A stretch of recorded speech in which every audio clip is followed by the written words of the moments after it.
Now will we see the magic?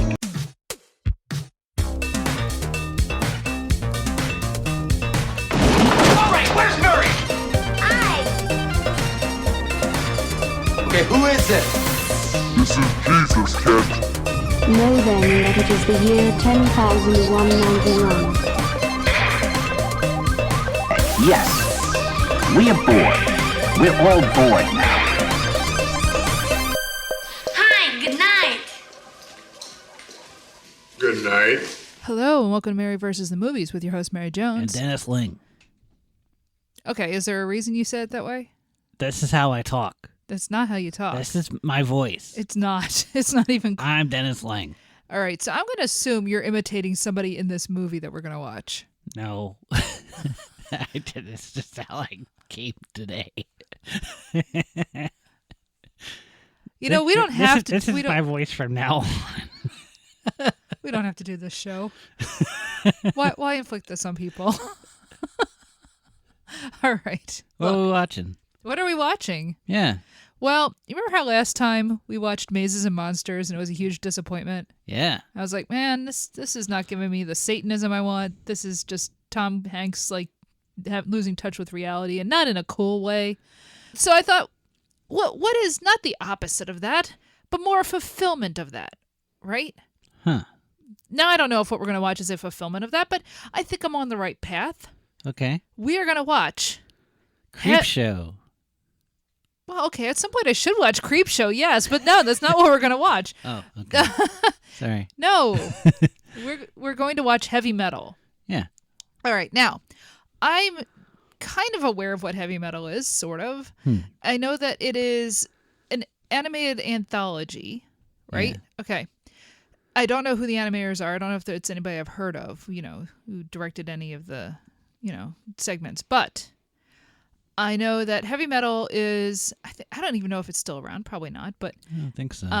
it was like a pulp magazine, right? Pulp magazines could be anything from, detective fiction, EC comics, horror. I mean, that's where Tales from the Crypt came from. You had detective stuff, you had romance stuff. Comic books used to be all over the place.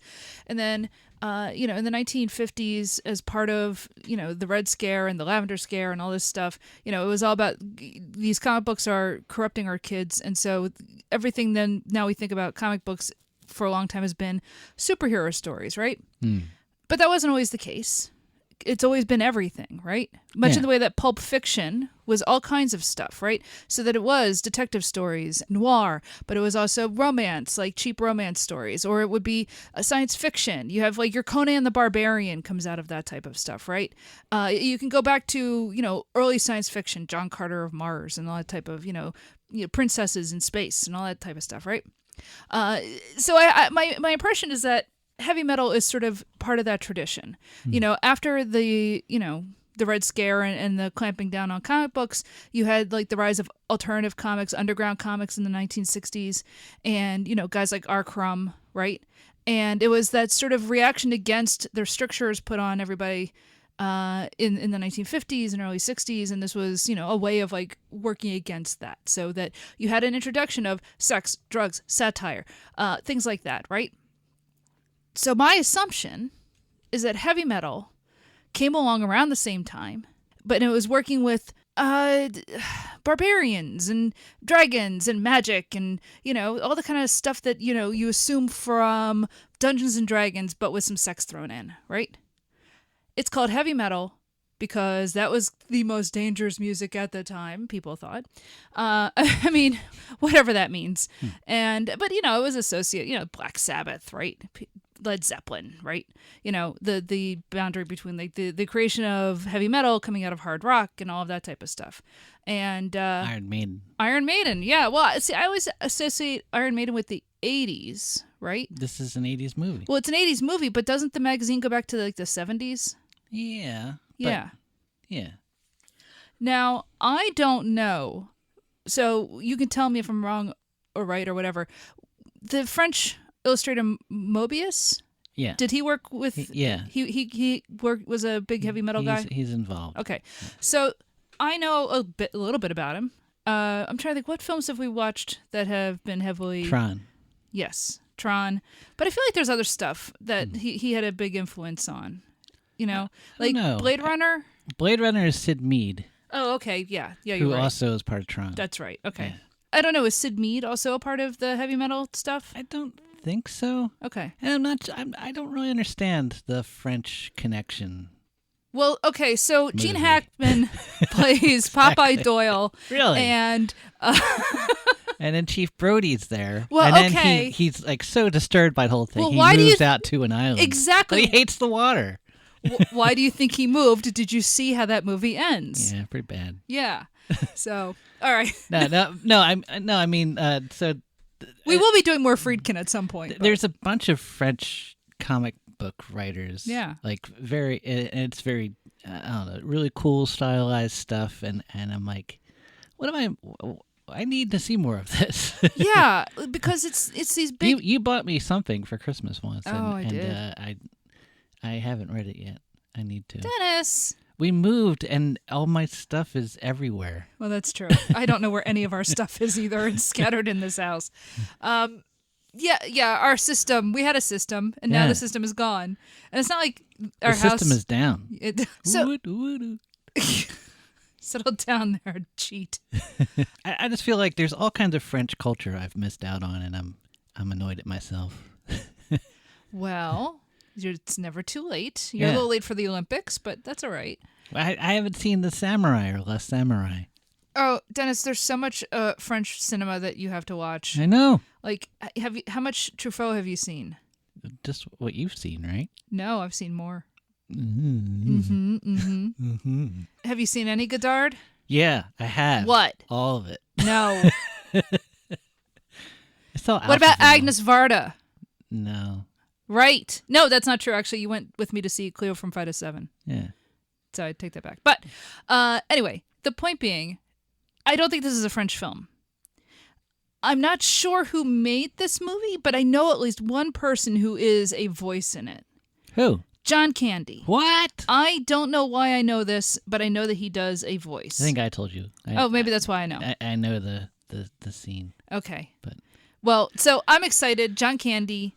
You know, I've been rewatching old episodes of SCTV and just, falling back in love with Canadian comedy. If it is who I think it is, you will not recognize. He doesn't look like John Candy. Well, no, it's a cartoon. Yeah. Like, I don't look. It's not like I'm watching Camp Candy. Yeah. I know it's not. It's fine Yeah. as long as it's his voice.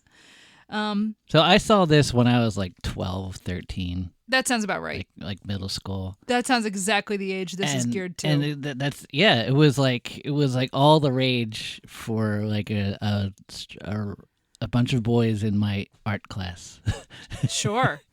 And I bet you were, because isn't the cover something like a large-breasted barbarian woman riding a dragon? Yeah. Like, that's perfection. Yeah.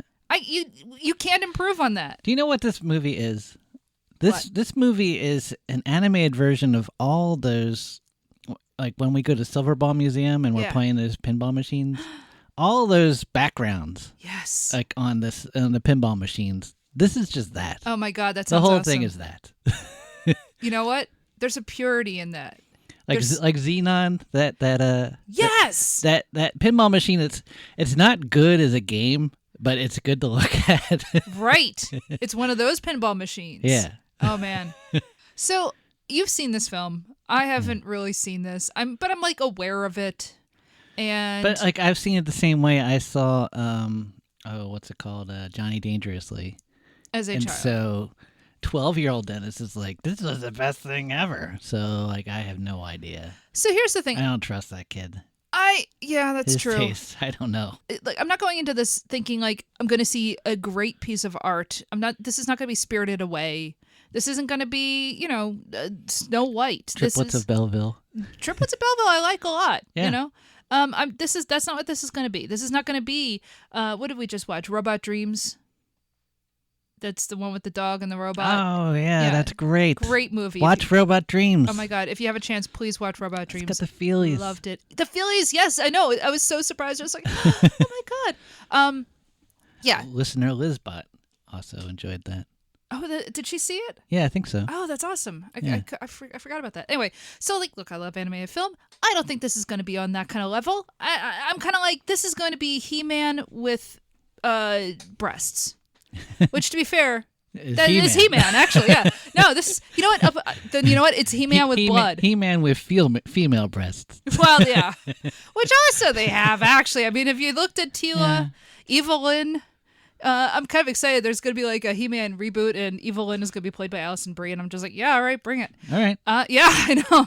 I love, what's her name in the live-action Masters of the Universe? They played Evelyn. Oh, my God, I can't remember who it is. She's in They Live. Oh, she's great. Yeah. I liked Masters of the Universe. Yeah. And that's the thing. Like, so as a kid, I liked He-Man, loved He-Man. I had Castle Grayskull. I had so many He-Man toys when I was a kid. Mm-hmm. And I understand it's not art. I'm not going to see a great film, but I'm going to see something that's fun and dumb. What else could I ask for? It's like listening to Black Sabbath. Yeah. I love Black Sabbath, right? I love AC/DC, right? I mean, it's just big, dumb fun. Yeah. Well, Ozzy has a certain style. Yes. Back then. Yeah. You're not comparing it to like Aaron Copland or anything. Yeah. Okay. Like the new ACD singer, he's kind of trash. Oh yeah. Well, look, you stick with the Bon Scott years, obviously, but but my point being, I like stuff that's maybe not highbrow. Right. Right. So I like comic books. I like the Ramones. I like Black Sabbath. I like Cheetos. I like dumb stuff. Right. Do I read, James Joyce and all that crap? Yeah, obviously. I got all kinds of books on medieval whatever, but I like dumb stuff. Yeah. And you know what? That's what I'm hoping. I just want to see some big-breasted woman holding a sword and fighting a dragon. That is like pure and beautiful and all I want in this world. Do you think there's a love triangle? Do one of the stories have a love triangle? Sure. I could see that. Do you think there's dogs? Yes. Robot dogs or regular dogs? Oh, now there's a question. Oh my God, I hope it's a robot dog. Like a canine type thing. Yeah. Yeah, that'd be great. Do you think anyone dies? I think everyone dies. Blood everywhere. What organs do you think you'll see? Ooh, at least a heart. Okay. Possibly a liver. All right. Eyeballs getting gouged out. Yeah. Yeah, definitely. I'm like scouring my brain. I'm like, yeah, I'm pretty sure eyeballs. Yeah. I'll come to vile jellies. All right. So you haven't said the organs that I remember, though. Oh man. Oh no. Are we like getting to like Caligula level of bloody disgusting? Yes. Right on. We are actually. Dude, this is so much better than Mazes and Monsters. Oh yeah, it is.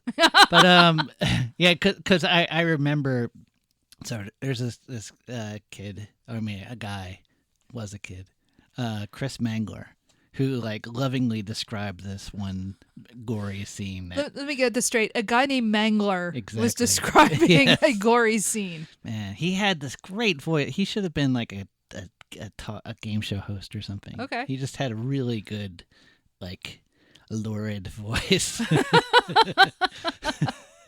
So do you think there's a connecting these stories?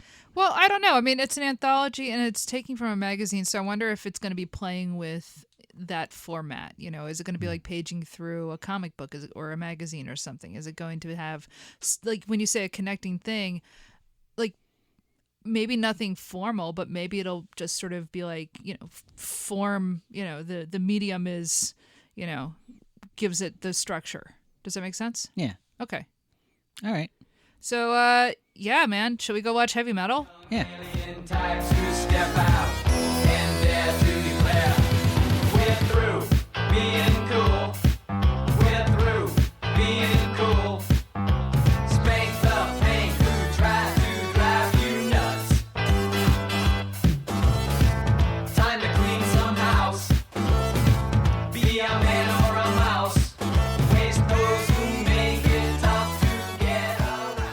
In the early 17th century, in fact, after the colony in Virginia was already established, which is gives you an idea of, first of all, how long has there been a European colony? I mean, I'm not even talking about the Spanish, but my point being the early 17th century, so 1608, 09, something like that, right? Galileo Galilei takes this fun toy, the spyglass, that was invented by, I think, a Dutchman. That sounds about right. And decides to point it not at, I don't know, birds or ships, but at the sky. What? Right? Okay, so like this is a huge thing, right? Because nobody really knew what was up there. I mean, you can see the moon, and the moon is such a weird thing up in the sky. I often wonder what people think the moon was. Was the moon made? Was a big piece of cheese up in the sky? There was a Roman writer, Lucian, who has a story about, like, I think people from the moon and whatnot. It's a long story. But, for the most part, the sky was mysterious, and the idea of pointing the spyglass up at the sky, and he points it at Jupiter and has the revelation, of course, that it has its own moons, that not everything is orbiting the Earth. The idea of geocentrism makes no sense, right? All of a sudden you have heliocentrism, right? I mean, you would not have this dumb movie we just watched were it not for Galileo, right? Thanks, Galileo. Because, yes, we're blaming everything on him. He could have been looking at boobs with those. He probably was. So Galileo, comes up with, the idea that the Earth is not the center of the universe. I mean, granted, there's Copernicus and all that too, but, the whole idea of using the spyglass and looking at the sky, because you jump ahead 275 years or so, and another Italian, Schiaparelli, is doing the same thing. He's got a better telescope now, and he's pointing it at Mars. And what does he see on Mars? Channels, right? Mm-hmm. So he sees channels, and what that tells him is, there must have been like volcanic activity, right? There's a geology and all that. You would think if there are channels, something carved out these lines on that surface, right? So it's either water or it's like lava, something like that, right? Martians. Well, because you have this American who does not understand Italian, he sees a reference to canali, channels. And he says, canals, like they have in Venice. He could have said cannolis. There's cannolis on the moon. You realize that's where the word cannoli is related, right? No. Did you know that, or did you not know that? I didn't know that. Okay, well, cannoli... I haven't gotten to that in Duolingo. That's true. So, yes, Percival Lowell was the American, and he writes a whole book about, oh my God, there were civilizations on Mars. Mars is like a dead planet. Their civilization is gone, and we have the remnants, or was dying, whatever, because, it's the red planet, and so it's all a big desert as far as we can tell, but they have these channels that have been built, and so there was, at some point, some great civilization was there. Mm-hmm. And, of course, this just takes over everybody's mind, whether you're talking about H.G. Wells writing War of the Worlds, which has come down to us many different ways, or Edgar Rice Burroughs, who had been busy writing things about, like, Tarzan and whatnot, adventures in Africa. He comes up with the Princess of Mars. It's this whole series called, what is it called? Like, Barthunia, or whatever he calls Mars in those books. He has a ex-Confederate general or something like that, John Carter, somehow ends up getting scooped up and thrown onto Mars. I don't remember how he ends up there, but he does. And it's basically like, the first iteration of fantasy in space. You wouldn't have Star Wars without John Carter and the stories of him on Mars. You wouldn't have this dumb movie without Edgar Rice Burroughs. You also wouldn't have it without you nerds, you dorks. We demand entertainment. And you got it in this, did you not? We did. How entertained were you when you were, say, 12? Oh man, this was the thing. This is the best movie ever made, right? Yeah. Yeah. Here's the thing. It's not, but I understand its charms. Yeah. And it is an incredibly influential film, even if I don't know how many people want to admit to that. So we watched this movie, and it's an anthology trying to give you a sense of what it is to, say, read something like heavy metal. And I think it does a pretty good job of attempting something like that while still giving a connecting thread. But I think first we should talk about, before that, the 1969 film Neverwhere. That is the origin point, really, for what we just watched. right? Yeah. After we went and watched Heavy Metal, Dennis found this Neverwhere, and it is the original version of kind of the large central story in Heavy Metal. David Ellis Norman. No, Daniel. I remember because his name is Dan. Well, I think they say Daniel in the movie, but Okay. I think in the comics it's David Ellis Norman. And did that connect with you on some level? I don't know. The fact that he was called Den? I didn't really remember that until when we first started talking about watching this. Okay. And I started reading up on it, and I found out about this, that this den was actually a separate thing. Uh-huh. I mean, it was like a long-running comic within Heavy Metal, and before it was Heavy Metal, it was just this French, they kind of translated to screaming metal or something. Oh, Metal Hurlant. Yeah. Howling Metal. Yeah. Yeah, it was like a French comics anthology. What a name! Yeah. Howling Metal. Mm-hmm. I have no idea. Let me actually, I'm kind of curious as to where that even comes from. That was created in 1974. So that was created by Eugene Giraud, who was better known as Moebius. Yeah. Right, and also Philippe Drouet, Jean-Pierre Dionnet, and Bernard Francks. Take that. I did French. You heard that, Alana. No, that was terrible. Anyway, so yeah, they created this, and it's like an outgrowth of like the underground comics and all of that stuff, right? Yeah. So, but before Heavy Metal existed as a magazine, so like, then it came over to the States and stuff, right? Before that ever existed, there was an animator who, what was his name? Richard Corben. Who created a short film, about like 15 minutes long, called Neverwhere, and it's kind of the same plot as what we were saw in the film, sort of. Like it has the Lochnar, which is... Well, yeah, we'll talk about that in a second. Because that's what's interesting to me is, I don't know how well known this short film was in 1969 when he made it, but and it's mostly it's like a mixture of live action and animation, and it's kind of the story that you expect, that it's this young man who in his short film he is working for, I guess, an animation studio or something in. They don't really say where he's working, but it looked more like a graphic art. He lives in Kansas City, Kansas, right? Mm-hmm. So this is set in the middle of the country, and he's, just a tall nerd. Yeah. His boss doesn't like his illustrations, and the girl at the office is turning him down, and kind of what you expect. And he's into reading, actually, the books that I was not surprised to see, Princess of Mars. And reading this book spurs him to ask the girl out, and she's like, no, yikes. It's a real I've got plans Yeah. situation. He goes home, and this weird little glowy thing shows up in his place and directs him to build what looks like a transistor set, some sort of like mechanical set. So he builds it, and all of a sudden you have this woman appear. Of course she's naked. Yeah. But she shows up almost like Princess Leia. Yeah. So I was wondering, like, did George Lucas see this? I'm almost positive. He has to have. This just feels like the kind of thing that would be circulating like in Southern California or, Northern California, whatever. But I mean, just like it just seems like something he would see during school at the time. Yeah, I think he has to have. And if he didn't, I know Dan O'Bannon worked on the graphics of Star Wars. Yeah. He has a couple pieces in this. He did the computer graphics, I think. Yeah. Yeah.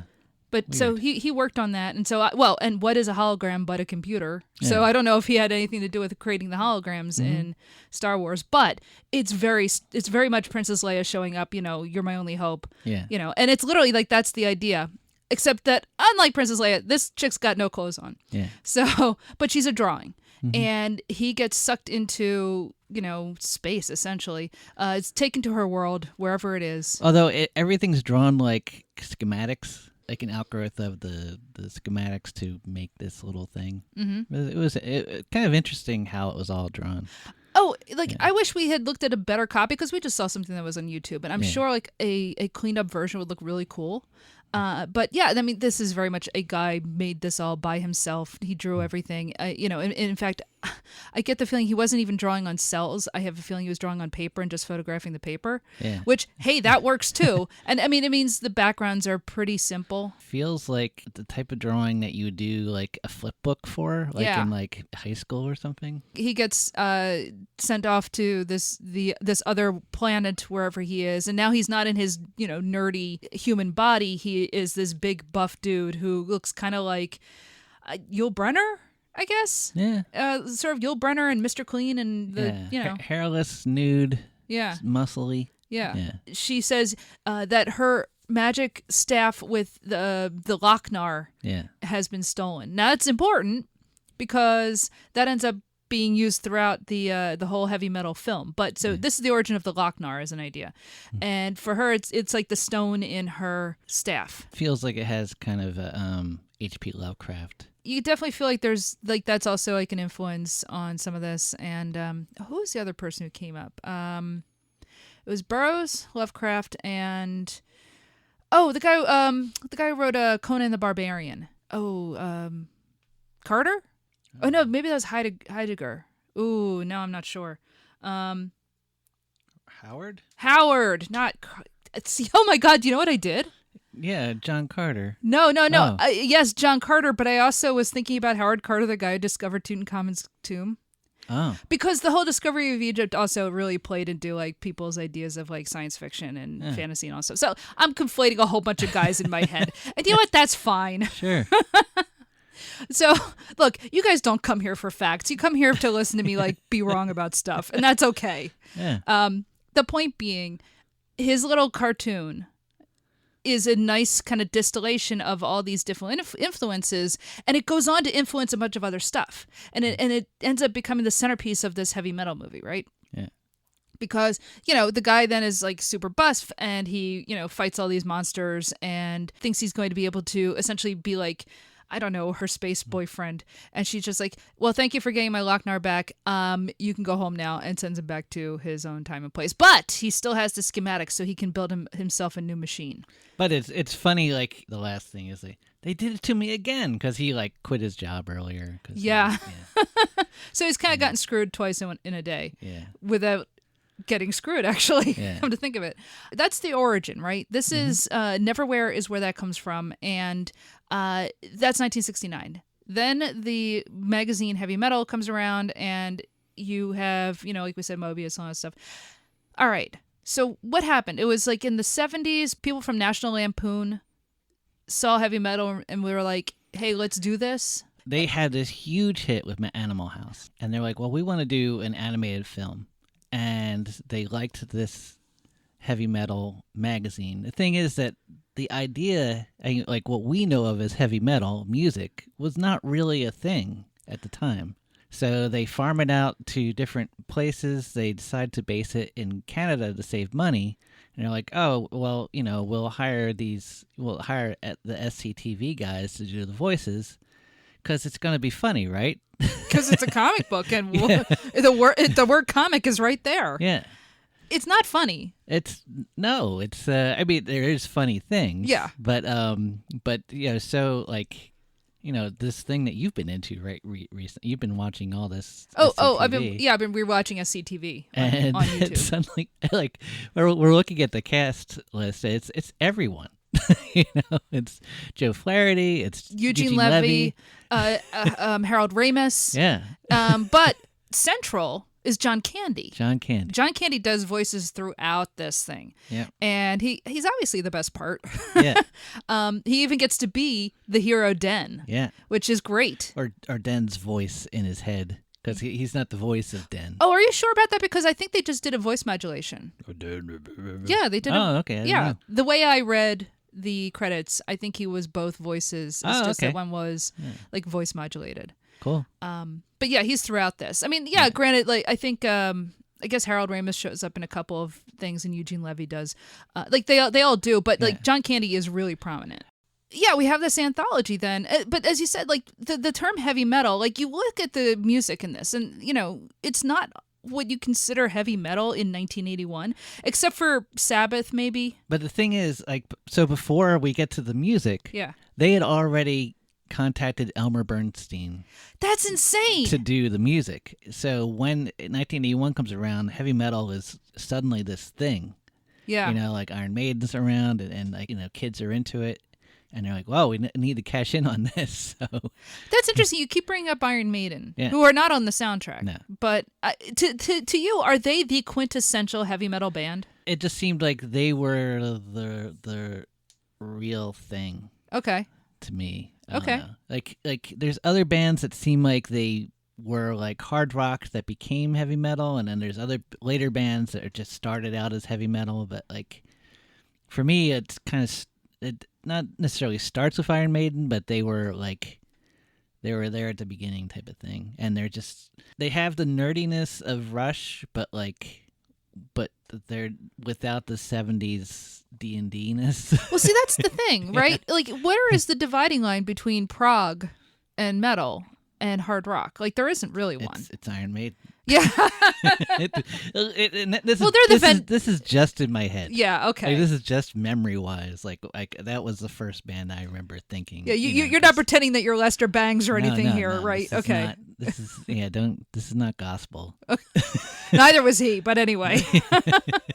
I do find interesting, like, and it feels like a tangent, obviously, because we're talking about a musical genre and not the film, but they are related, right? Because when you think about heavy metal, right, just you say the phrase, you think of Iron Maiden. Now, what is Iron Maiden, like, best known for? Well, Eddie.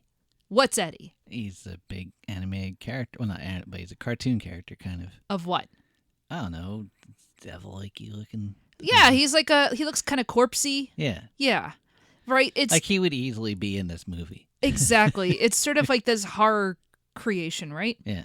So when you think about heavy metal as a musical form, you know, it's obviously coming out of hard rock. Mm-hmm. You know, Led Zeppelin. Is Led Zeppelin heavy metal? Mm. Well, why not? Because there's too much sex involved. The guys are into heavy metal. They want the sex. They're not having the sex, so they have to make a movie like heavy metal, which shows them getting laid. Yeah. Whereas Led Zeppelin was obviously getting laid. Like Sabbath, Black Sabbath is everything metal is. Yeah. See, Black Sabbath is my Iron Maiden. Yeah. Right? When I think heavy metal, I think Black Sabbath. I think, my first thought immediately is Paranoid. I guess the reason why I don't think of them as heavy metal is that they were around when there was no such thing as heavy metal. Well, but Dennis, that is a distinction that makes no sense to me. Like, they helped invent the genre. They're like the swell maps. Oh my God. For punk. Really? Yeah. When you think of heavy metal as a genre, it is not that far away from prog. Mm-hmm. I mean, you listen to, like, King Crimson, yeah, and, it's not that different, right? Mm-hmm.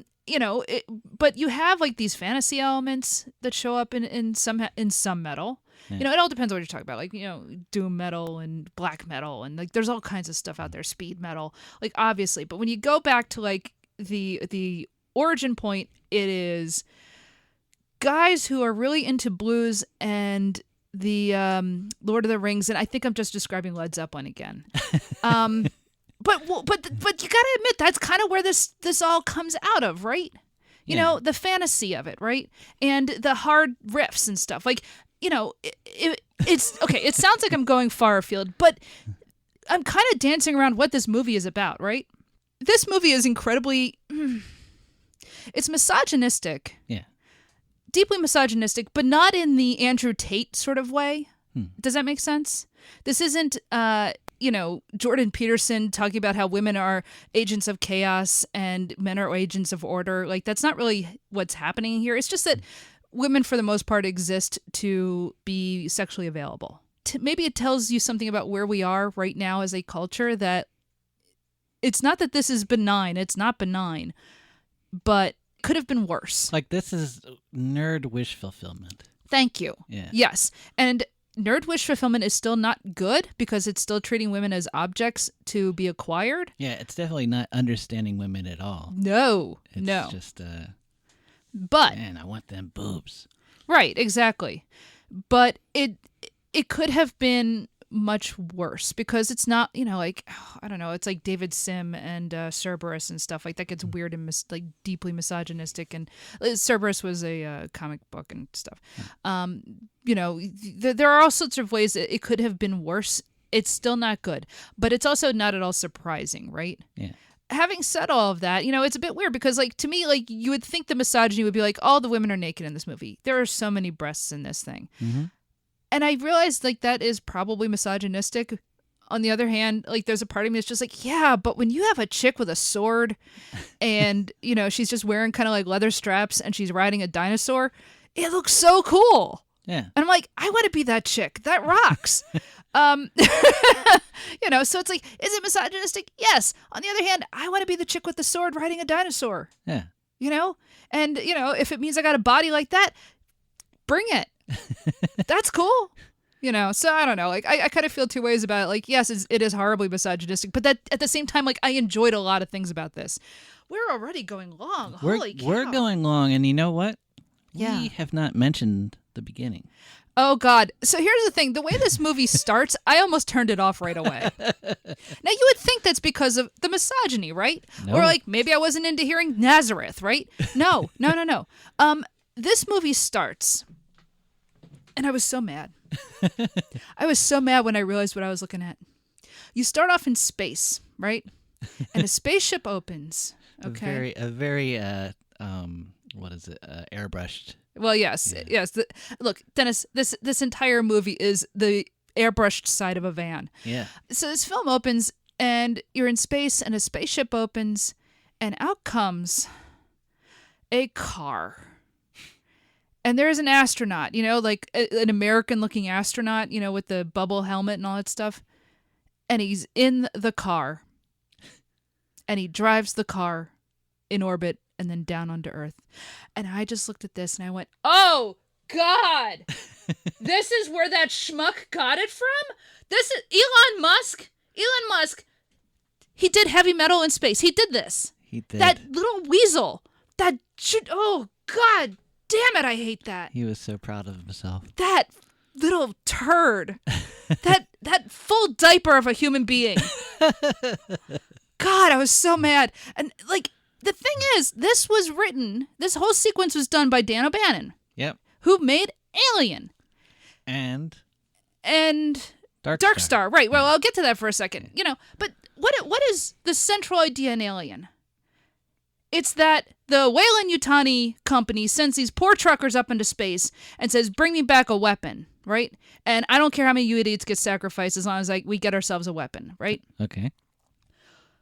Who would be running Weyland-Yutani if it was real but Elon Musk? Yeah, that's true. That jackass.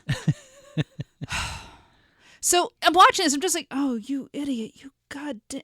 So I got so mad. But also, yes, the other thing, because Dan O'Bannon made a movie called Dark Star, directed by John Carpenter, and that ends with a guy surfing his way down to the planet. Yeah. And so he basically just took the same idea he had in Dark Star and put the guy in a car. Yeah. And he's obviously got like this thing in his head. And it just feels like a similar movie. Yes. Dark Star, like hippies in space, that kind of like the drug using aliens. It's like the same thing.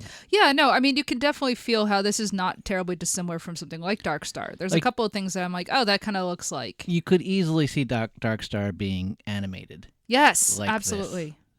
Yeah, and I like Dark Star. If you guys haven't seen Dark Star and you want to just watch kind of like a weird, or I guess it's like Carpenter's first full length movie. Mm-hmm. Yeah, or I think. Yeah, something like that. Oh man, go watch Dark Star. It's fun. It's silly, but I really like it. I mean, it's basically Alien. It really is Alien, but the alien's a trash bag or a beach ball or something. A beach ball. Yeah, it's it's goofy, and they're all like just kind of space hippies, and yes, but it ends with the guy on it. The ship is like falling apart, and he surfs his way down to Spoiler alert. Well, come on. But so yeah, he's doing the same thing here with a car. Yeah. And unfortunately, I'm just like, oh, I can't believe that schmuck took this idea and did it for nothing. Because the thing is, where did that car go? Where is that car now? I don't know. It's space junk. Yeah. Right. At least in this, he drives it down to Earth. Well, guess what, Elon? You can't drive your cars down to Earth. Hell, you can't even drive them in the rain. The car comes to Earth. Spaceman lands, gets out, goes into a house somewhere out in the prairies. Yeah. You know. And there's this girl in the prairie, and it is they're just doing an Andrew Wyeth painting. Absolutely. You know? It is very, it just looks like Christina's World. Absolutely.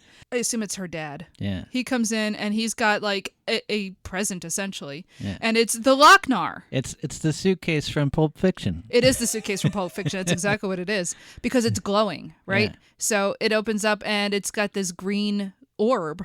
Yeah. And it turns out the orb is pure evil, melts him. And then it's like finds the girl and is like, okay, girl, I'm pure evil. I'm going to tell you stories. I'm going to show you all these stories about why I'm such a badass and I'm going to kill you. And then that's kind of the framing device for the rest of the movie. And I guess the original framing device was supposed to be this Moebius comic that had something to do with like, I think it was like a merry-go-round. Okay. And like each animal in the merry-go-round like would turn into the story or something. Like it had something to do with the story. And Oh, okay. he he wanted nothing to do with this movie, though. yeah, I think once he saw how it was turning out, because it was kind of like a mess how everything was going. Well, and the film is a bit of a mess. Yeah. Even though I do kind of like it, it's a mess. Yeah. So the first then proper story we get is Harry Canyon, which is also based on a Moebius story, right? And as you said, it's basically the Fifth Element. A schlubby cabbie, picks up a hot girl, Yeah. a redhead girl, and And she's got the Lochnar. yeah. And essentially, Sidney Greenstreet from The Maltese Falcon is after her. Alien Sidney. Alien. Greenstreet. Well, are you sure Sidney Greenstreet wasn't an alien? I do love that how influential he was just for being in a couple of movies. I Yeah. mean, he was in a lot of movies, but specifically The Maltese Falcon because, Jabba the Hutt is definitely Sidney Greenstreet. But yeah, this guy is definitely Sidney You need to see this movie Hardware. What's that? It's this British sci-fi film. Like they sunk a ton of money into it, and it completely flopped. But there is a kind of Sidney Greenstreet character in it, and it's but it kind of flops because it subverts so many expectations and stuff. Lemmy is in it. Oh, I this is interesting. Okay, so but Harry Canyon is basically kind of like a film noir. As you said, it's like the Fifth Element, Schlubby Cabbie. It's New York in the future. It's only like 2036 or something though, so His cab has like this thing where it disintegrates people in the back. Yeah. We talked about that in middle school. I bet you did. We dug that thing. And this is the first time I was watching this. I went, oh, Futurama is heavily influenced by heavy metal. I realized, Yeah. especially like the way that they kind of depict New York in the future. It looks a lot like the art style is not quite the same. Obviously, it doesn't have the rounded matte graining look, but it's very, it very much reminds me of Futurama. Before Star Wars, everything was like all sci-fi was clean and like clean robots and then with Star Wars, everything got kind of dirty and grimy. Well, I will say Dark Star gets there first, Okay. but not. I don't know how many people saw Dark Star. Yeah, I'm just saying. It seems like throughout the 70s, like Yeah. they just kind of grimied the space up more and more. I mean, that fits what America was going through. Up to this point, and then with Blade Runner the next year. Yeah. So, Oh, Blade Runner again is heavily just the feel of the city in this first sequence is heavily like influential in a lot of stuff. Yeah, she's got the Lochnar. Her father was killed for it. He helps her. Again, it's a kind of a film noir thing, and then she screws him on the deal at the end, so he kills her with his magic there's ray. not a lot to that story. There isn't a whole lot to the story, but I Because find she just pays off. They pays off the guy, or like she gets the money from the guy, yeah, and the Lochnar melts him. yeah, and that's it. Yeah. The cab like kind of burned in my head. Like I remembered that, and I thought, oh, there must be something to that. And it's like, no, it's a really quick story, and it's not much to it. Then the next story is Den. Yeah. And it's just called Den, but it's basically Neverwhere. Yeah. Right. So this is, But it's Den. but it's It's all about Den. Is it all about Den? Yeah, man. Yeah. So it's the same story like we told you at the beginning about Neverwhere, But except that now he's 18, and it's more that the Lochnar shows up in his bedroom and zaps him to this other world. It's the same. He looks the same as like the beefcake and everything. And there's more sex in this one, obviously. And instead of the space princess saying, "Come help me," he immediately sees her about to do a human sacrifice on this other chick using her staff, the Lochnar. And so he saves the chick, and adventures ensue. And then it's like, he gets taken up by some guy who's leading the resistance, who is kind of minces around a little bit like Caligula, actually, if you ask me, because he's dressed in like a toga and everything. Yeah. So yeah, you've basically got these warring factions, and he ends up in the middle between them. And what I like about this story, though, the two destroy each other, the space princess and the rebel leader. The Lochnar is just like, nobody can resist my charms. I like he actually is the one who resists it. Yeah. He and the chick ride off into the sunset. Like, I have no interest in wielding the Lochnar. Yeah. So, and again, it's John Candy, and I really like him in this role. It's a lot of fun, but... And apparently Richard Corben, or Rodger Corben, the guy who, he liked him too. So. Oh, okay, cool. Yeah. Couple things. One, the artwork for this, it probably has my favorite artwork in the entire movie. In part because it looks a lot like He-Man. Very much so. It looks kind of like He-Man and She-Ra in that I don't know how else to describe it, except like go back and watch those old episodes, but like with more detail, right? Like it just there's something about the art style that reminds me a lot of the old He-Man cartoons, but with sex in them. And I don't know, like maybe that's why I liked this one so much, is that it reminded me a lot of cartoons I would watch as a kid. But, and knowing that He-Man was originally supposed to be like Conan the Barbarian, like it kind of fits, to be honest. But I really like the artwork in this. It has that Nelvana filmation. It's flat, but at the same time, it's busy in a way that I like, and it's like kind of mixing together like jungles and kind of like Art Deco brutalist buildings. And I don't know, I really like the way this whole segment looks. So, and also like just the alien guys, it reminds me a lot of like all of the weird dudes in Eternia walking around, like Beastman and all that stuff. Yeah, it's just the color. It's all the color, yeah. The it's color, like purples and pinks and greens, and it's like very, very bold. So this is probably my favorite section of the whole movie. There's a line in here when he gets turned into his beefcake self, where he's looking down, and what is it that he says? There's no way I'm walking around with my dork hanging out. And he says it like that. Yeah. And you've said that to me. Dennis, we've been together 20 years. Yeah. I've heard that several times a year when you're getting dressed. I don't think you even realize you're saying it anymore. And when I found out that it is in the mouth of a character named Den, again, I almost turned the movie off and walked out. It's not gaslighting, but it was a very disconcerting moment of just like, oh, is this what you've been doing this whole time? So yeah, no, Den was great. Yeah. Den is great. He is. I'm keeping him on the show. Thanks. So, the next segment is called Captain Stern, and this one felt kind of flat. Like, I realize this is like kind of like a vignette from like an ongoing character where he's just kind of this, you had said he reminded you a little bit of Zap Brannigan from Futurama. Very much I so. think that's definitely an influence, but he looks more like an American Dad guy. And so, it's obviously supposed to be kind of like a satire, like humorous, here's this sleazebag who wears a uniform type thing. Also, this one felt very Japanese to me. The way everyone was like cringes and was like reacting, it just felt like anime? Like anime. Yeah. Like very much anime. Like, like Star Blazers or something, or people are like yelling like, ah, just, like just overreacting. Yeah, I hadn't thought about that, but I could see, being reminded of like Star Blazers and stuff, sure. This one kind of annoyed me in that I could see where it was supposed to be funny, but I felt like it was because they were doing animation and comedy. That's kind of hard to pull off because comedy is all about timing, and this felt like they were letting things go too long. Yeah. Just in terms of like just the editing, like there'd be too much space between lines and stuff. I don't know. This I think what works with The Simpsons is a lot of times they'll record the voices first. Yeah.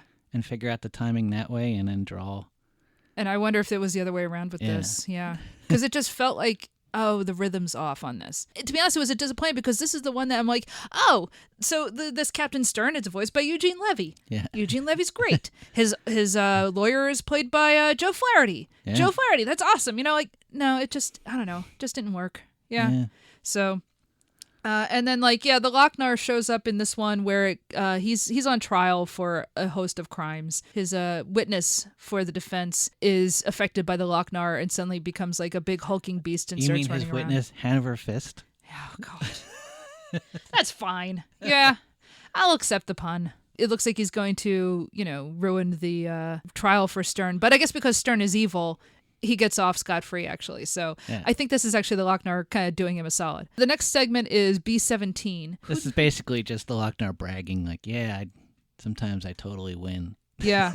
And it's basically like a World War II story where these guys are in a bomber over the Pacific, and the Lochnar just screws up their plane and kills everybody, crashes him onto an island, and then zombies come and eat him. You know what? I never, ever saw it that way. What did you think was happening? I've always, and we, as in all of my middle school cohorts, just assumed they were in space. And they were firing lasers. It's a B-29, a B-17 bomber. It just happened to be a B-17 bomber. In space. Yes. What did you think this was, the Millennium Falcon? And they landed on Space Island. Really? Oh, my God. You dorks. Just saying. It looks like space. You're just saying. Ugh. You even said it. You said, like, are they B-17s in space? Well, because there was a lot of stars behind them, but then I realized they weren't in space, especially when he crash lands on a Pacific island. We don't know it's Pacific. It could be anywhere. And why would it's Pacific anyways? What?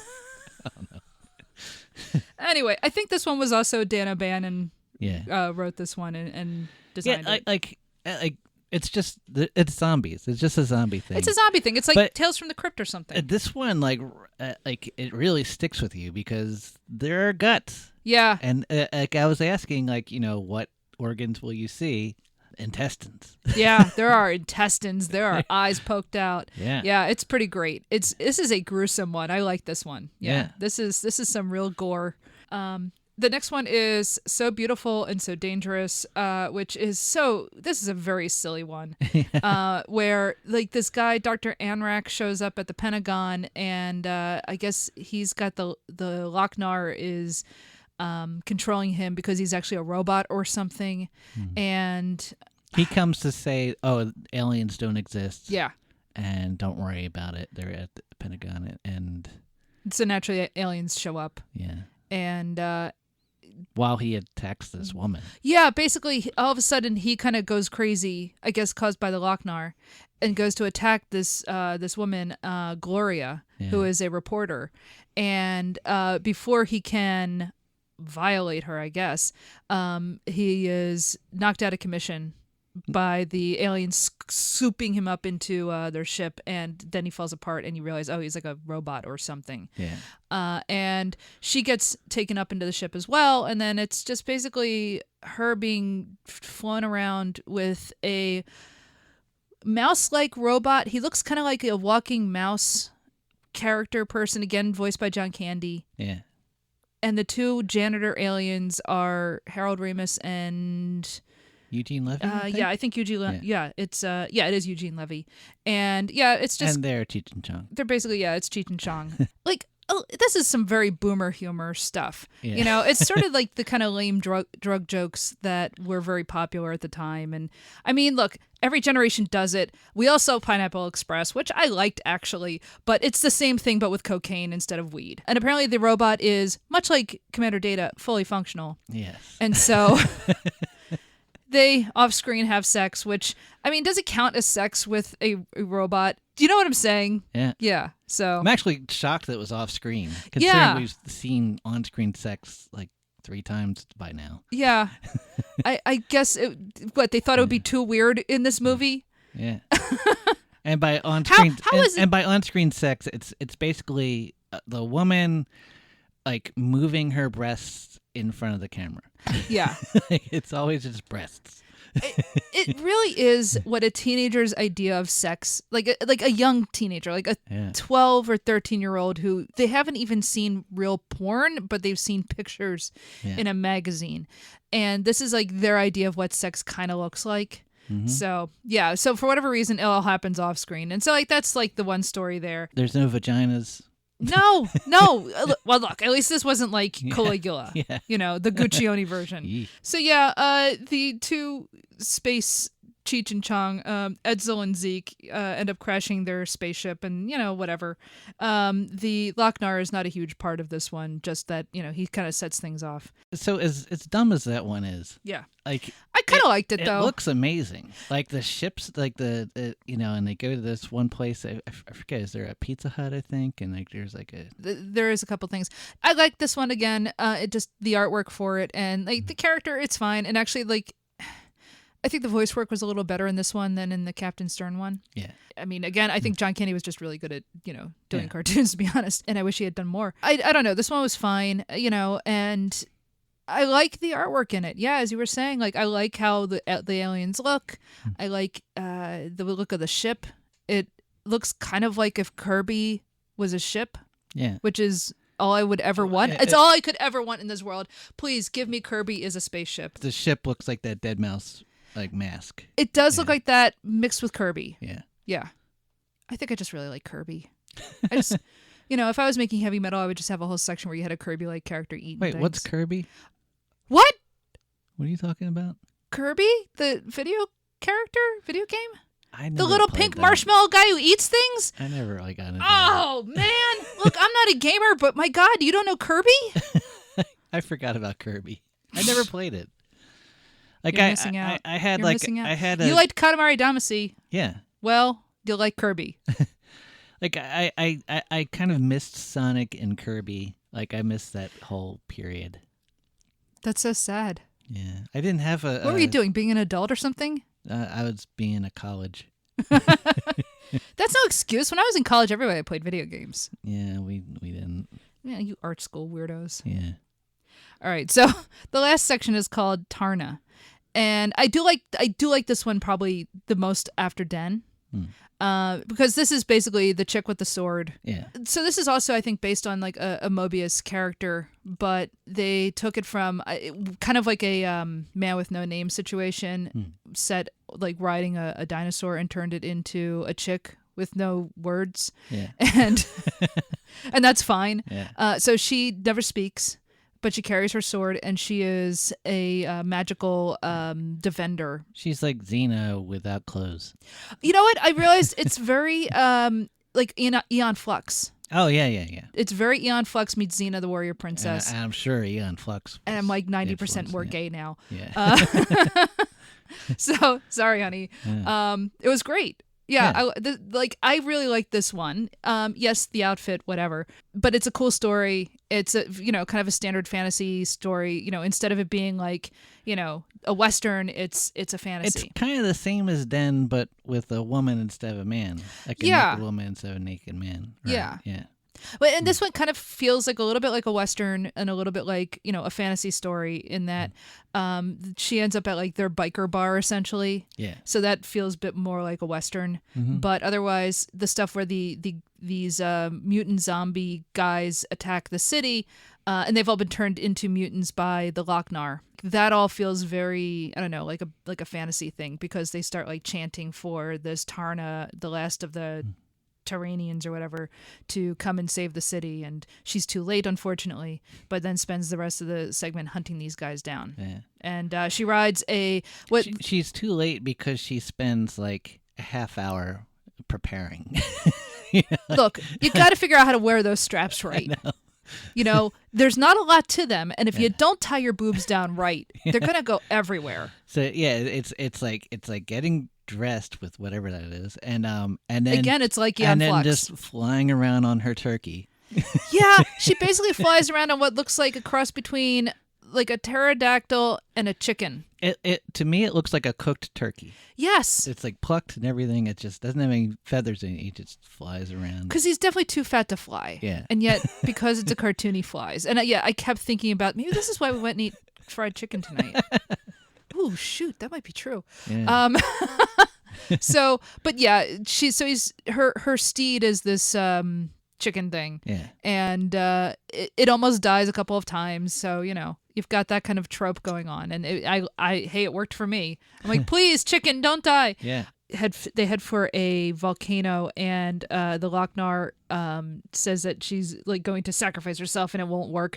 But by diving into the volcano, she ends up becoming reborn as the girl in the house. Yeah. Right. And she raises up her sword, and there's like lightning, and it's He-Man. It's He-Man and it's Excalibur. Yeah, and it's all every. that, oh yeah. my God! I felt like I was 5 years old and falling in love. It was awesome.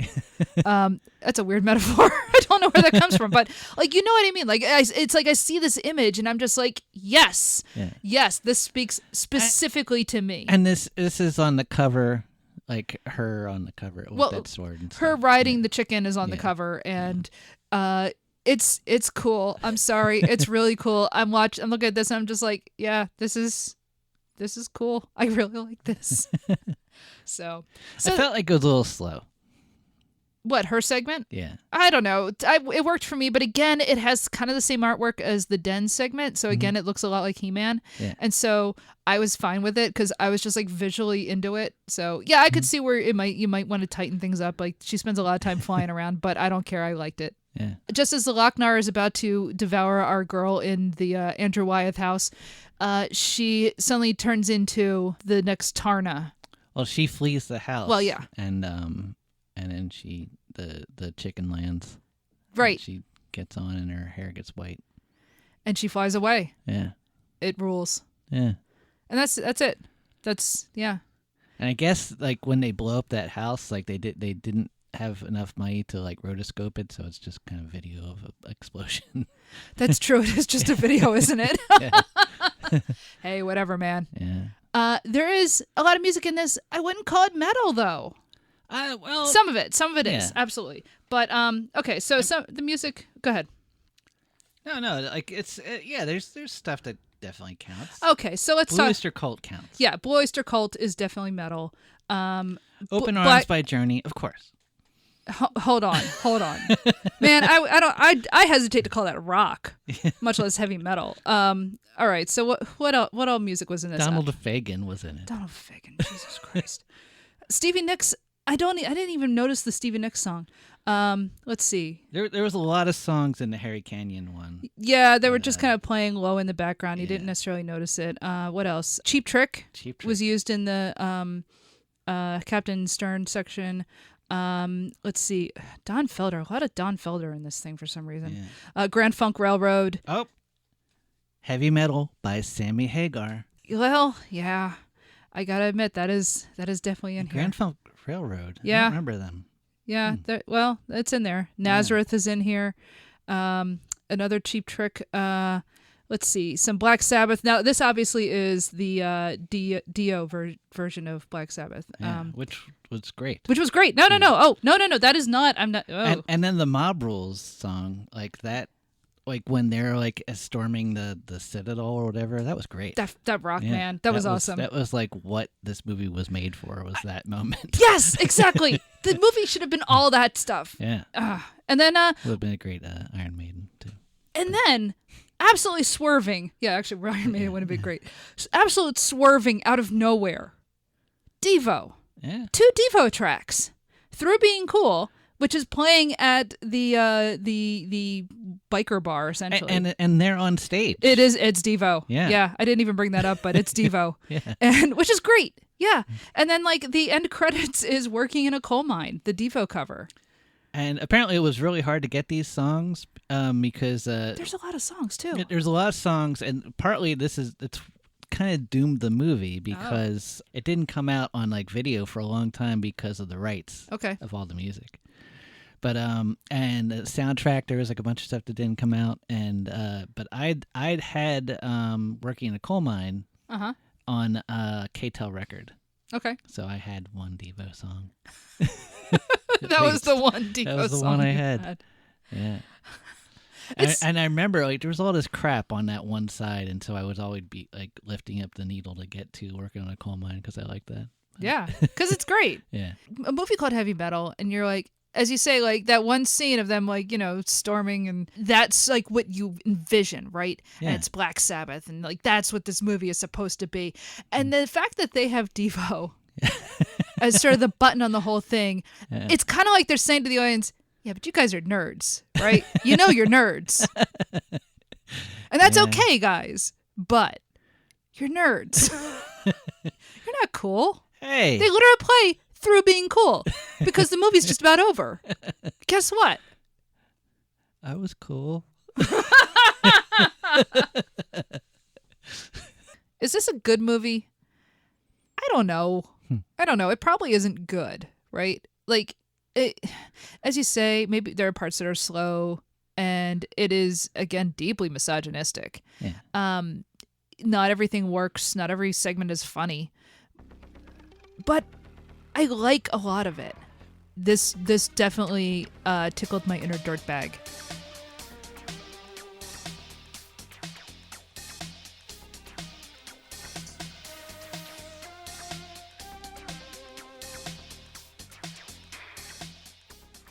Well, that was Heavy Metal, starring a lot of people. I mean, I could give you like some of the voices. Obviously, I brought up John Candy, but then you've got Richard Romanus, Don Francks, Susan Roman, Al Waxman, Eugene Levy, Joe Flaherty. I brought up Harold Ramis, Rodger Bumpass.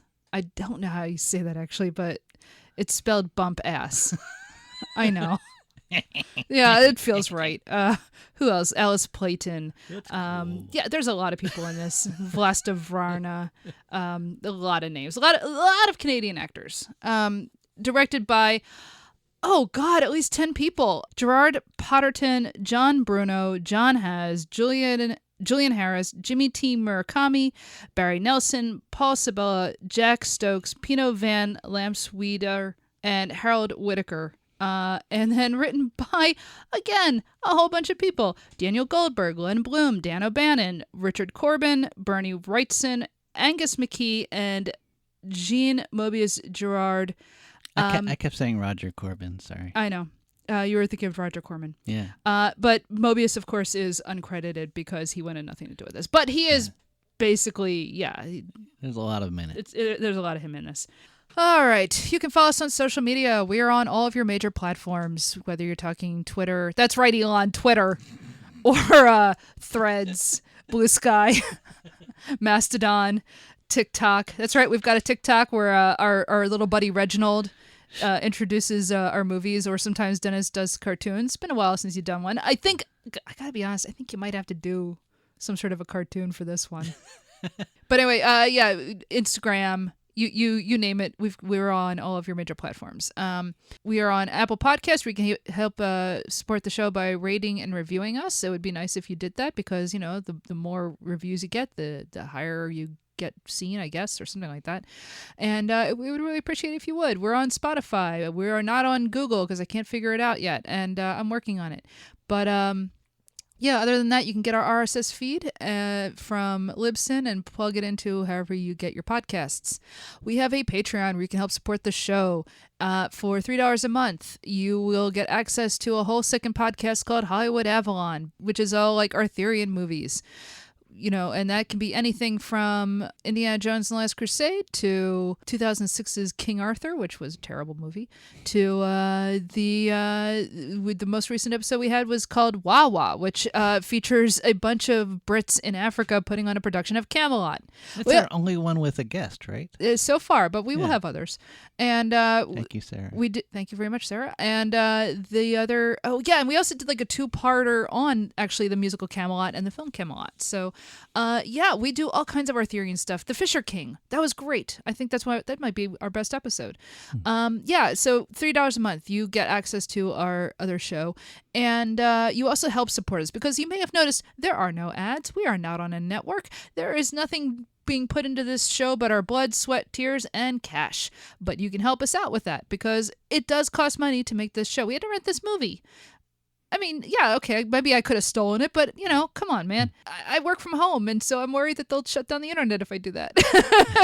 So in order to keep us from being shut down, it helps. Every little bit helps. So anyway, yes. Other than that, what else do I have to say? Oh, our newsletter. We have a newsletter, and we try to put that out whenever we put out a show, and it will be us talking a little bit about the movie we watched, about other movies we're watching, about, thoughts on pizza. Dennis will sometimes draw cartoons. He's been drawing a lot of cartoons lately. They've been great. And if you want to see Dennis's art, sign up for our newsletter. The newsletter is free. You get it automatically when you sign up for the Patreon, but also you could just, email us, and I will put you on a mailing list. That's also on Tumblr, isn't it? When I remember. Oh, okay. I sometimes forget to put. I gotta put more stuff on Tumblr actually. Yeah, what else? So yeah, maryvsmovies@gmail.com. You can write to us with any comments, questions, complaints, or suggestions. We would absolutely love to hear from you when I remember to check the email, because nobody emails us, to be honest, but you should. You totally should. And I love getting suggestions. And I do have like it's almost 600, entry spreadsheet of movies that we have watched and will be watching. So plus one. Plus one. With hardware. With hardware. Absolutely. Yes, I'll have to add that. All right, so... Oh, and the castle one. I have two for you. Good. I'm glad you're finding new ones to add. All right, so, we now have the return of the coin. Sometimes when we remember or we don't have anything planned too heavily, we have a coin to flip between two movies. I don't know if you noticed, we did a video with, or Reginald that was in the video with this dice catcher. Yeah. And managed, had a mouthful of dice, probably like, 8 die. Yeah. None of them made it into the thing. He completely missed. Absolutely. Great's an interesting way to put it, but all right. Great to me. Yeah. It made me feel a little better. All right, so we're going to flip between two movies. All right. I figure it's fall. We're back to school, right? Yep. And so I'm going to have us choose between two, youth-oriented movies. Two that I've never really wanted to watch. I'll be honest. So I'm not looking forward to this. Me neither. All right. Should we just watch one of them? No. Okay. All right. No. So we're going to flip between two films. One, Pretty in Pink, the John Hughes movie, which I think he wrote but didn't direct. I never saw this one. No. I saw 16 Candles. I never saw 16 Candles. Yeah. We'll put that off. The other one is St. Elmo's Fire. Yeah. And that came into my mind because there was like a whole thing about the Brat Pack. I think there was like a documentary or something. And I thought, well, I may as well finally sit and watch St. Elmo's Fire, which I hear is not that good. So, yeah. Yeah, that's right. Yay. Yay.